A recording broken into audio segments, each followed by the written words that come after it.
So the next team on our list is the Colts. Another fascinating one. Another season of a new quarterback, Matt Ryan. You go through what they've done, and I still, for the life of me, do not get the Rock Ya-Sin trade for Yannick Ngakoue. I'll never get over that. Um, and I don't get the Gus Bradley thing. No offense to Gus Bradley. His defenses have not been good for a long, long, long time. He's been left behind essentially. And all the talk out of the Colts is no, he's going to keep a lot of the Eberflus stuff and he's going to adapt this year. And maybe he does, and maybe that can spark something for them on defense, but I just don't see it necessarily with this team. I think you almost have to go back a second.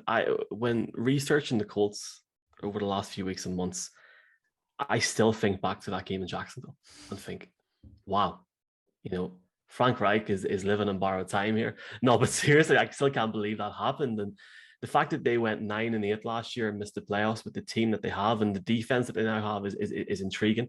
The draft process, Ollie, where they didn't make a selection until the second round and Matt Ryan comes in. I guess the question is, and I know you talked about Gus Bradley there, but even looking at the offense from my sort of point first off, can Matt Ryan come in at his age and with his experience? And well, apparently he's quickly sort of got to know the offense, got to know the franchise, got to know his team. He's impressed so far in Indianapolis. Can the Colts, first off, win that division? A really interesting division because we talked about Tennessee. Ryan Tannehill, we don't know what's going to happen this year in terms of his performance. He's under pressure. If Matt Ryan can sort of gel that offense together quickly, and if they make a good start, it's interesting. In 2021, they lost 4 out of the first 5 games. In 2018, they lost 5 out of the first 6 games. So it would be interesting to see how Matt Ryan gets on. But if it works on the offense, this team could go far because the defense, Ollie, is nuts. I mean, like Darius Leonard, Stephen Gilmore, Kenny Moore, Kwity Paye. It's the players that they've brought in over the last couple of years on both sides of the ball is just unreal if it works. The thing that's tough for them, I take your point, the Matt Ryan thing, I mean, that is a pretty easy to learn offense anyway. I'm sure he'll have it all down. And what they run, everything's out of his hand really quickly. That suits him really well. He was unbelievable last year surrounded by a tire fire in Atlanta. It was insane how good he was and was not given any credit for just taking the beating he took and playing as well as he did. So getting him in a ball out of your hand quick system makes a ton of sense. What is going to be tricky for them? All that they do is predicated on the run game, right? It's everything is an action flowing off the run game. They were so dominant with the run game last year.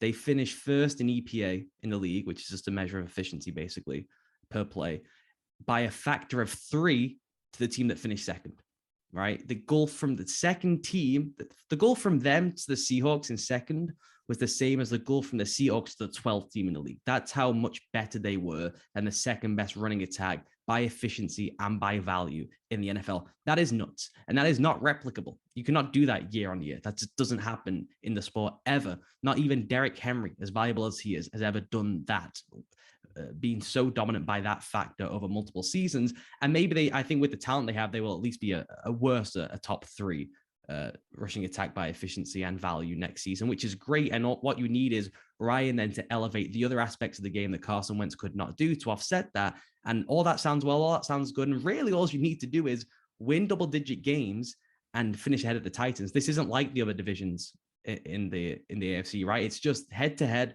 them versus the Titans, maybe a frisky Jags team. That's just about it. And if you can beat them once and win 10, 11 games, you're in the playoffs.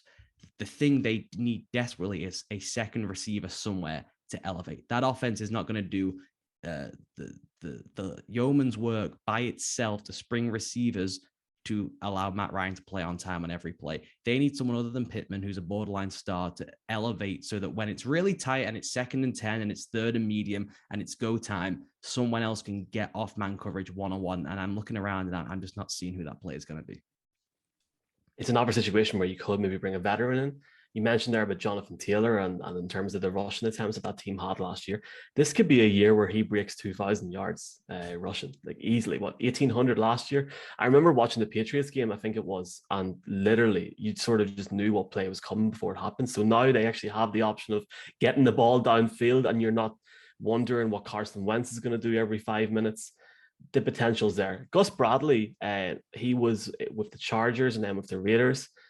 Do you think there's going to be an issue short term, Ollie, with maybe him coming in and getting used to this defense, or do you think it's that stacked that he should be okay? I mean, if Well, you said you weren't a fan of the move. it's a tough one because he runs such a specific style of defense, which is that old Seattle match 3 system, basically, which it just does not work in the NFL anymore because people figured out how to attack it. And that's why everyone's moved to this Vic Fangio, Brandon Staley, 2 deep, Tampa 2 based system, cover 7, essentially. He has made noises like he's going to adapt to that because you just cannot keep running what he's been running over the last couple of years.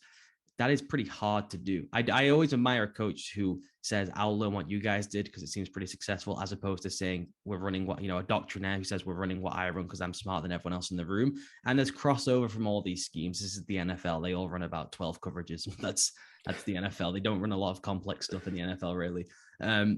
So we'll see. I don't see the organic pass rush unless Pay has a monster season. And you could see it last year, but that leap from, I think he had 38, 39 pressures last year. So that 40 mark, which is okay to good, to the 80 mark, which is the elite mark, which is a Myles Garrett, a Khalil Mack. That's where you have a 4-man get off and go dominant pass rush, which I think this group, because I think it's pretty weak on the back end. I don't love this group on the back end. I'm not quite sure about Gilmore. Bringing in Gilmore and bringing in Ngakoue, who was with Gus Bradley in Las Vegas, is every single red flag alert that he wants to run, what he's been running the last few years. Bump and run press corner, cover 3 guy, and his guy who plays the Leo role, which is kind of like what he thinks is his fancy role up front for Yannick Ngakoue, who was dreadful last year in Vegas. That concerns me mightily. And I do wonder if he can fuse those two ideas together, what they did before, what he wants to do, whether he'll just pick one. That is the massive, I think, wait and see. I wouldn't be surprised if there was a pretty clear drop off from them. I also wouldn't be stunned, if they were just as good, if not better.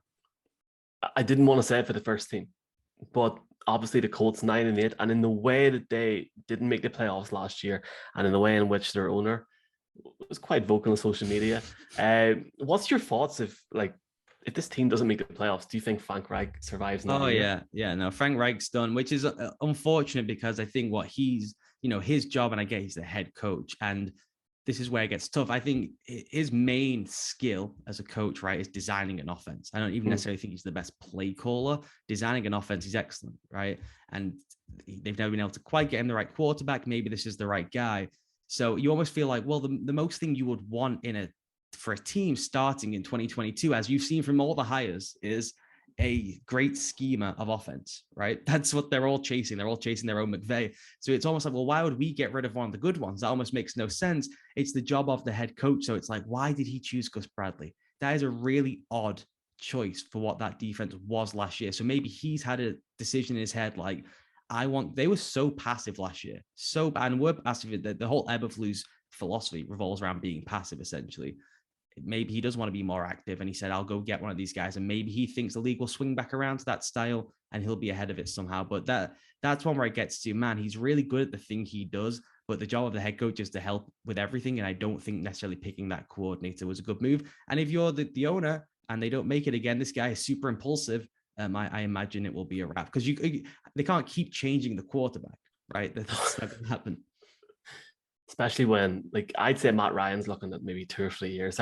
I'm really intrigued just generally to see what's going to happen in Indy. At the end of the day, them challenging for that division is going to push the Titans. It's going to be great to watch.